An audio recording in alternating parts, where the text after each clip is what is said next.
স্বামীর কাছে স্ত্রীর অধিকার হলো সে মহারণা পাবে। কিভাবে?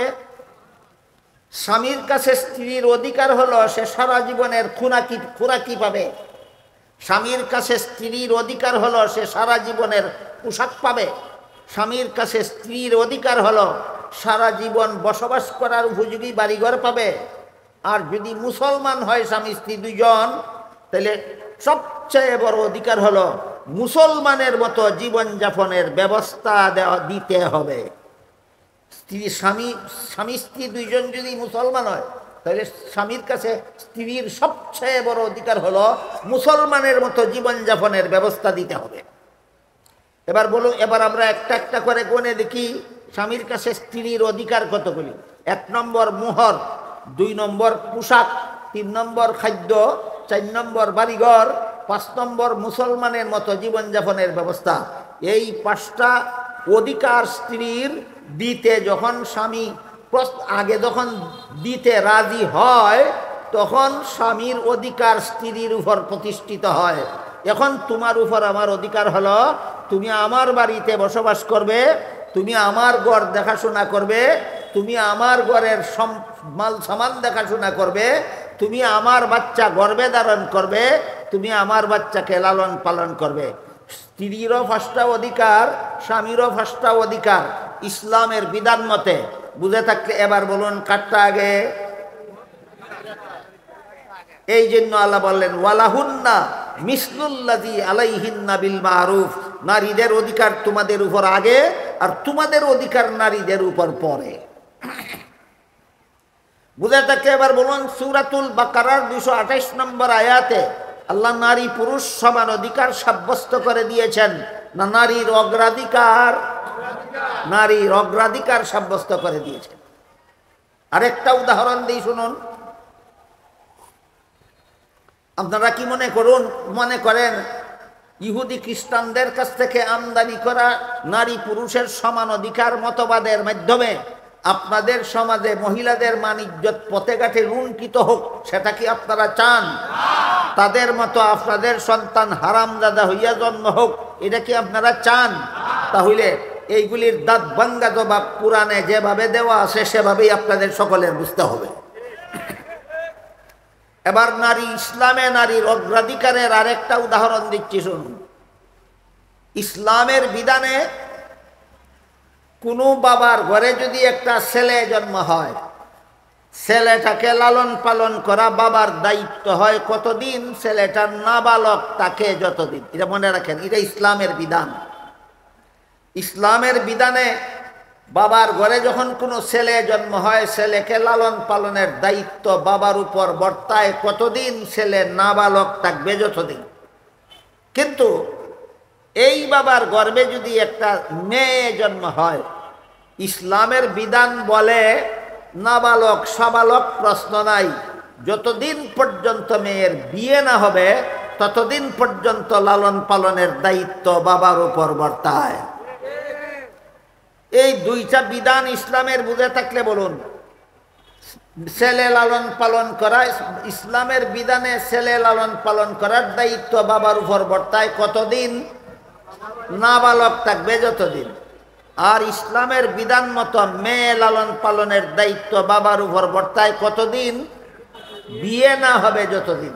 সুতরাং জীবনের শুরুতেই বাবার সম্পদে লালিত পালিত হওয়ার অধিকার ছেলে মেয়ে সমান পাইল না মেয়ে অগ্রাধিকার পাইল?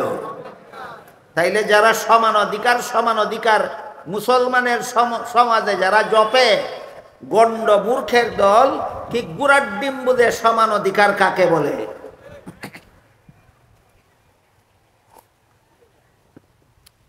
এরপরে গেল 2টা সমান অগ্রাধিকারের উদাহরণ।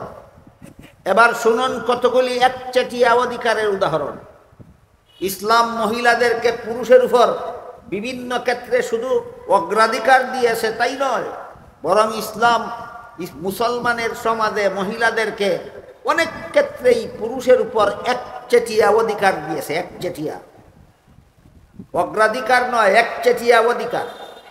এর 1 নম্বর হইল মুহরানা। একটা ছেলে যেমন যৌবনের প্রয়োজনে বিয়ে করে, একটা মেয়েও যৌবনের প্রয়োজনেই বিয়া করে। একটা ছেলের সাথে একটা মেয়ের বিয়া হইল একতরফা দরকারে না উভয়ের সমান দরকারে? বুঝেন তো কথা আপনারা? একটা ছেলে বয়স্ক হইলে যেমন তার যৌবনের চাহিদা হয় বিয়ে করতে, সুতরাং যৌবনের চাহিদার তাড়নায় সে বিয়ে করে। একটা মেয়েরও বয়স্ক হইলে যৌবনের তাড়নাই তার বিয়ের দরকার হয়। সুতরাং একটা ছেলের সাথে একটা মেয়ের বিয়ে হয় একতরফা দরকারে না উভয়ের সমান দরকারে? তাহলে এবার বিবেককে জিজ্ঞাসা করে বলুন, মহিলার প্রয়োজনে পুরুষের কাছে বিয়া বসলো, পুরুষের প্রয়োজনে মহিলাকে বিয়ে করলো, এর বিনিময়ে যদি কোনো ফিস দিতে হয়, যদি দিতে হয় ফিস, তাইলে একতরফা দিবে না উভয়কে দিতে হবে? কিন্তু ইসলাম বলে না, মহিলা তার স্বামীকে এক পয়সাও ফিস দিবে না। আপনাদের অফিসিয়াল ভাষায় ফিস বলতে পারেন, ইসলামের পরিভাষায় এটার নাম ওই মোহর। ইসলামের পরিভাষায় এটার নাম ওই মোহর। ইসলামের বিধান বলে মেয়ে তার স্বামীকে একটা টাকাও মোহর দিবে না, একতরফাভাবে স্বামী মেয়েকে মোহর দেবে। এটা একটা সমান অধিকার হইল না একটা অগ্রাধিকার হইল না একচেটিয়া অধিকার হইল? যে একচেটিয়া অধিকার হইল। এই সমস্ত খ্রিস্টানদের দালাল মুসলমান সমাজের জ্ঞান পাপিরাজের বলে নারী পুরুষের সমান অধিকার চাই। এই সমস্ত মির্জাফরদের এই দুঃখবাদী স্লোগান যদি আজকে মুসলমান সমাজ মেনে নেয়, আজকে যদি আপনারা মেনে নেন ইহুদি খ্রিস্টানদের মতো, হ্যাঁ ঠিক আছে আমরা ওই নারী পুরুষের সমান অধিকার মেনে নিলাম, তাহলে আগামীকাল থেকে যত ছেলে বিয়ে করবে, প্রত্যেকটা ছেলে বিয়ে করার সময় বউকে যদি 5 লাখ টাকা মোহর দেয়, বউয়ের কাছ থেকে আরো 5 লাখ টাকা যৌতুক গ্রহণ করবে। বলবে আমি যেহেতু তরে দিলাম 5 লাখ, তুইও আমারে দে 5 লাখ, যেহেতু সমান অধিকার। কেমন মজার সমান অধিকার প্রতিষ্ঠা হবে, বিষয়টা কি বুঝাতে পারলাম? আজকে যদি আপনারা এই সমস্ত বাটপারদের স্লোগানটা মেনে নেন, নারী পুরুষ সমান অধিকার, আগামীকাল থেকে যে সমস্ত ছেলেরা বিয়ে করবে এরা বলবে তোর প্রয়োজনে আমার কাছে বিয়া বইছস, আমার প্রয়োজনে তোরে বিয়া করছি, আমি যদি তোরে 5 লাখ টাকা মোহর দিতে হয়, তুইও আমারে 5 লাখ টাকা যৌতুক দে, যেহেতু সমান অধিকার। তাহলে সমান অধিকার প্রতিষ্ঠিত হলে সত্যই নারীরা অধিকার পাবে না অধিকার থেকে বঞ্চিত হবে? এই জন্য আমি বলি, যারা মুসলমান সমাজে যারা সমান অধিকার জপে, এদের মাথায় গোবর ছাড়া আর কিছু নাই। এরপরেও যেখানে ইসলামের বিধানে নারী পুরুষ দুইজন বিবাহ বন্ধনে আবদ্ধ হওয়ার বিনিময়ে ফিস বলেন মোহর বলেন দিতে হবে একতরফাভাবে, স্বামীর পক্ষ থেকে স্ত্রীকে, স্ত্রীর পক্ষ থেকে স্বামীকে দেওয়ার কিছু নাই, এমনকি স্বামী স্ত্রীর কাছ থেকে চেয়ে নেওয়ারও কোনো অধিকার নাই, আমাকে দাও বলারও কোনো অধিকার নেই। এরপরেও আমাদের সমাজে ফাঁকে ফাঁকে মাঝে মধ্যে ছেলে বিয়ার আগেই মেয়ের বাপের সাথে কন্ট্যাক্ট করে, যদি একটা হুন্ডা দাও তাইলে বিয়া করব, করেনি এরকম? যদি একটা প্রাইভেট গাড়ি দাও তাইলে বিয়া করব, যদি 5 লাখ টাকা আমাকে দোকানের পুঁজি দাও তাইলে বিয়া করব, চুনারঘাট বাজারে যদি দোকানের জন্য একটা বিটা দাও তাইলে বিয়া করব, এরকম চুক্তি করেনি? এই চুক্তি কইরা যেটা নেয় ছেলে মেয়ের বাবার কাছ থেকে বিবাহ বন্ধনের আগেই, এই চুক্তির মাধ্যমে যেই ধন সম্পদটা গ্রহণ করে, এটাকেই আমাদের দেশীয় পরিভাষায় যৌতুক বলা হয়। ইসলামের বিধানে যৌতুক নেওয়া হারাম। ইসলামের বিধানে যৌতুক নেওয়া হারাম। মোহর দেওয়া ফরজ, মোহর দেওয়া ফরজ, যৌতুক নেওয়া হারাম। মোহর দেওয়া ফরজ, যৌতুক নেওয়া হারাম। সমান অধিকারের কারণে না স্ত্রীর একচেটিয়া অধিকারের কারণে? তাইলে ইসলামের সমান অধিকার দেওয়া হয়েছে না অগ্রাধিকার অথবা একচেটিয়া অধিকার দেওয়া হয়েছে? গেল মোহরের ব্যাপার। এরপরে দেখুন, বিবাহ বন্ধনে আবদ্ধ হওয়ার পর থেকে স্ত্রীকে সারা জীবনের পোশাক দেওয়া, এটা স্বামীর কাছে স্ত্রীর অধিকার। স্ত্রী দিবে, স্বামী স্ত্রীর সারা জীবনের পোশাক দিবে। স্ত্রী স্বামীকে পোশাক দেওয়ার কোনো দায়িত্ব নাই, স্ত্রীর সকল পোশাক দেওয়ার দায়িত্ব পুরুষের। আজকে থেকে যদি আপনারা এই বাটপারদের স্লোগান মেনে নেন, এই সমান অধিকারের কথা আইনটা পাশ করে নেন, আগামীকাল থেকে যে সমস্ত ছেলেরা বিয়ে করবে এরা বলবে 1 বছর তোর পোশাক আমি দিব আর 1 বছর আমার পোশাক তুই দিবে, যেহেতু সমান অধিকার। কেমন মজার সমান অধিকার মনে করেন।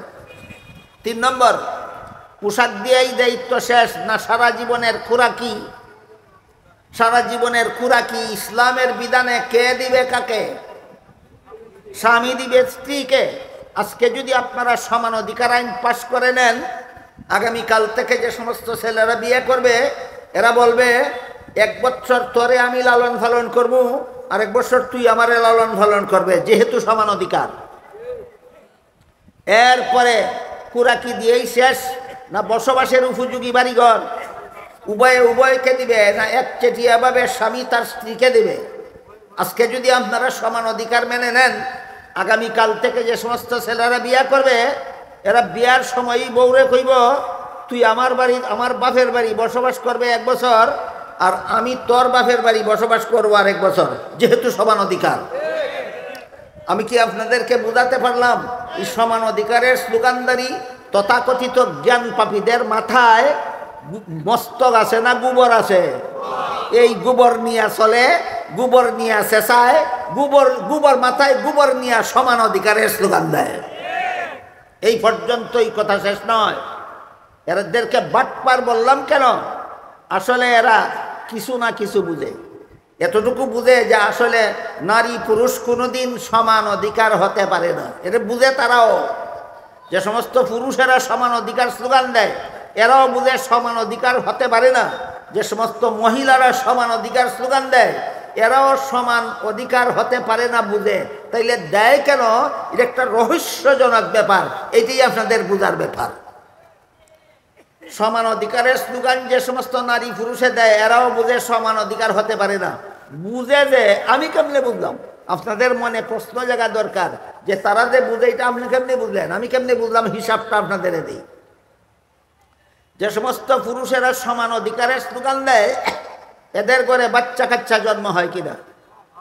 শুধু একটা না কয়েকটাই জন্ম হয়? একটা বাচ্চা বউয়ের ফেটো দিয়া আর একটা বাচ্চা নিজের ফেটো নেয় না সবগুলি বউয়ের ফেটো দেয়? এই বাটফার, সমান অধিকার গেল কোথায়? এই বাটফার, কইয়া যা সমান অধিকার গেল কোথায়? বাচ্চা ফেটো নিয়ান 10 মাস কাটাইতে কষ্ট লাগে না? বাচ্চা প্রসব করতে কষ্ট লাগে না? বাচ্চারে 10 বছর পর্যন্ত আগানি মুতানি খাওয়ানি ঘুম পাড়ানি কষ্ট লাগে না?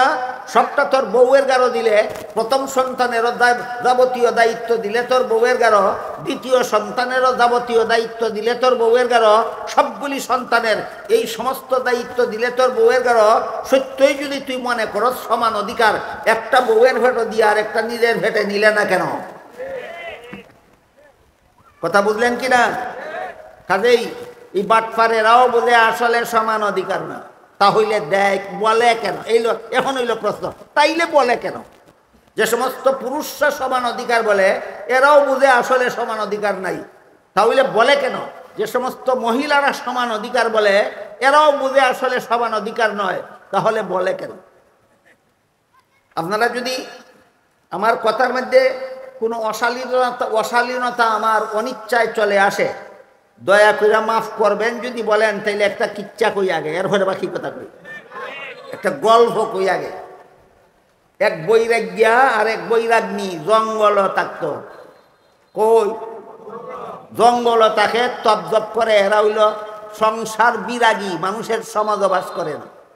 ছোট্টখাটো একটা কুড়েঘর বানাইয়া জঙ্গল তাকে। একদিন গভীর রাতে ঝড় বৃষ্টি শুরু হইল। ঘন্টার পর ঘন্টা ঝড় বৃষ্টি চলছে তো চলছেই, কোনো বিরাম নাই। হঠাৎ বৈরাগ্যায় কয়, বৈরাগ্নী আমার পেশাবে ধরছে, এখন দরজা না খুললিয়া পেশাব না করিয়া আর জান পারবে না। বৈরাগ্নী কয় দরজা খোলা যাবে না, দরজা খুললে তুফানে ঘরটা উড়াইয়া নিয়ে যাইব। কয়তে আমি পেশাব কেমনে করব? কয় আমি জানালার নিচে বসি, আমার গাড়ে ফাড়াই দিয়া দাঁড়াও, জানালাটা সামান্য ফাঁক কইরা ফাঁকি দা বাইরে পেশাব করে দাও। বৈরাগ্নীর বুদ্ধিমতো বৈরাগ্নী বইল জানালার নিচে, আর বৈরাগ্যা বৈরাগ্নির দুই কাঁধে দুই পায়ে ফাড়া দিয়া দাঁড়াইয়া জানালা সামান্য একটু 1/2 ইঞ্চি পরিমাণ ফাঁক কইরা ভাহেদা কামসাইরা লইছে। বৃষ্টি চলছে তো চলছেই থামে না। আর 1 ঘন্টা পরে বৈরাগ্নি হয় বৈরাগ্যা এবার তো আমারও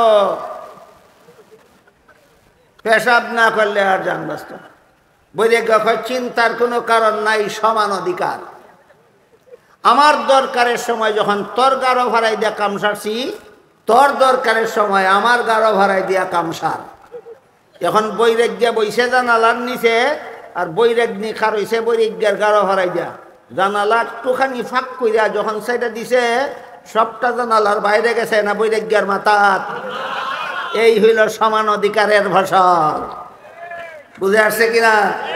এই হইল কিসের ফসল? এই জন্য কইছি এই বৈরাগ্যও বুঝে আসলে সমান অধিকার না, সম্ভব নয়। বৈরাগ্যও বুঝে আসলে সমান অধিকার সম্ভব নয়, বৈরাগ্যও বুঝে আসলে সমান অধিকার সম্ভব নয়। এবার তাহলে আমাদের বুঝার ব্যাপার, তাহলে বলে কেন? বলে শুধু মহিলাদেরকে গৃহবন্দিত্ব থেকে মুক্ত করার জন্য। ওই তাদের ভাষায় গৃহবন্দী। মোল্লারা মহিলাদেরকে পর্দার নামে গৃহবন্দী করে রাখে, এখান থেকে মুক্ত করার জন্য বলে পুরুষ যেমনভাবে পথে ঘাটে যেখানে সেখানে স্বাধীনভাবে ঘোরাফেরা করতে পারে, সাথী লাগে না, সঙ্গী লাগে না, পাহারাদার লাগে না, মহিলারাও যেখানে সেখানে একা একা ঘোরাফেরা করতে পারবে। এই কথাটা বাস্তবায়ন করার জন্য সমান অধিকার বলে। সমান অধিকার যে হইতে পারে না বুঝে, কিন্তু বলে কেন? মহিলাদেরকে ঘর থেকে বের করে পথে ঘাটে উপভোগের ব্যবস্থা করার জন্য। এই কারণে বলে। কাজেই তাদের সমান অধিকার বলা সৎ উদ্দেশ্য না অসৎ উদ্দেশ্য? অসৎ উদ্দেশ্য বলে। কারণ যে মনিবরার কাছ থেকে স্লোগান শিখিয়াইছে, ওই মনিবরার কাছ থেকেই শিখিয়াইছে যে সমান অধিকারের দোহাই দিয়া যদি ঘর থেকে বাইর কইরা মহিলাদেরকে পথে ছাইরা দেওয়া যায়, তাইলে যেখানে সেখানে উপভোগ করতে আর কোনো অসুবিধা থাকে না। যেহেতু বৃষ্টি পড়ে এই জন্য আমার কথা অসমাপ্ত রইল। ইনশাআল্লাহ যদি আগামীতে আর কোনোদিন আল্লাহ তৌফিক দান করেন বাকি কথা বলার চেষ্টা করব। আল্লাহ আপনাদের আমাদের সবাইকে আমল করার তৌফিক দান করুন, আমিন।